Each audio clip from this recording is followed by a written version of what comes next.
Hi student, देखो आज हमारे पास क्वेश्चन है कि फंक्शन है real number two real number. ठीक है, मतलब एक्स की वैल्यू कुछ भी हो सकती है, वाई की वैल्यू कुछ भी हो सकती है, रियल नंबर।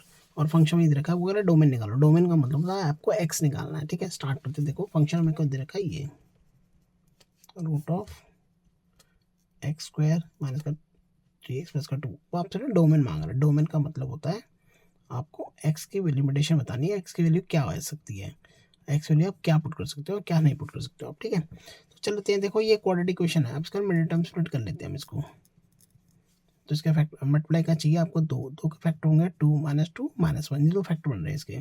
तो ये एक्स स्क्वायर माइनस का 2x माइनस का एक्स प्लस का 2 एक्स माइनस हमने कॉमन लिया, इन दोनों में से हम -1 कॉमन लेते हैं, तो ये जाएगा x-1 और x माइनस का 2। मैं इसको सीधा अप्लाई यहाँ पे कर रहा हूँ। ठीक है, तो y को 2 आ गया, ये रहा अंडर रूट x-1 x-2, ये आ गया क्वाड्रेटिक। ठीक है, अब आप जानते हो कि जो रूट के अंदर की जो वैल्यू होती है, आप जानते हो कि जैसे रूट होता है, रूट के अंदर आप पॉजिटिव रख सकते हो, रूट के अंदर आप नेगेटिव रख, जीरो रख सकते हो, पर रूट के अंदर आप नेगेटिव रख सकते हैं, है ना।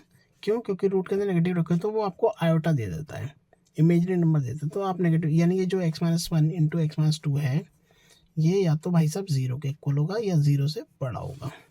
ठीक है, अब आप जानते हो दोनों वेरिएबल हैं, वेरिएबल इंटू वेरिएबल पॉजिटिव होता है। अब यानी ये नंबर लाइन पर जब जाएगा, अब ये क्वेश्चन पूरा, यहाँ से एक वैल्यू यहाँ से निकलेगा, x-1 इक्वल टू 0, तो एक्स की वैल्यू 1 आ जाएगी। ठीक है, एक हम इसको पुट करेंगे, x-2 इक्वल टू 0, तो एक्स वैल्यू 2 आ जाएगी। दोनों नंबर वैल्यूज़ को हम नंबर लाइन पर बिछाएंगे।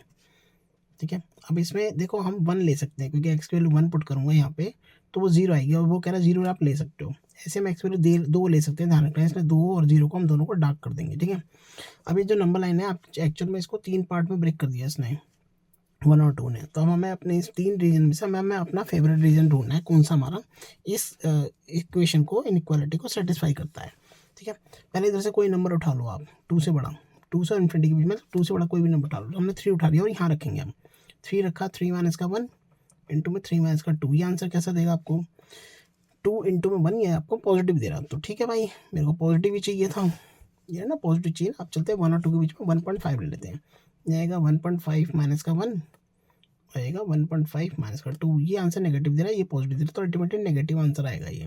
तो ये तो मुझे चाहिए ही नहीं, मुझे सिर्फ पॉजिटिव चाहिए। अब चलते हैं दूसरा, इसके भी छोटा 1 से छोटा कुछ भी ले लो, 0 ले लेते हैं हम। आएगा 0 माइनस का 1 और 0 माइनस का 2, ये आपको पॉजिटिव आंसर दे रहा है ना। तो ठीक है, हमारा तो जो हमको पॉजिटिव तो चाहिए था, तो हमारा एक्स वैल्यू कहाँ से कहाँ तक आ रही है, माइनस इन्फिनिटी से लेकर 1 तक, यूनियन 2 से लेकर इन्फिनिटी तक, यही हमारा एक्स का आंसर है, खत्म। इसमें 1 इंक्लूडेड, ध्यान रखना, इसमें स्क्वायर ब्रैकेट आएगा। फिनिश। Bye students.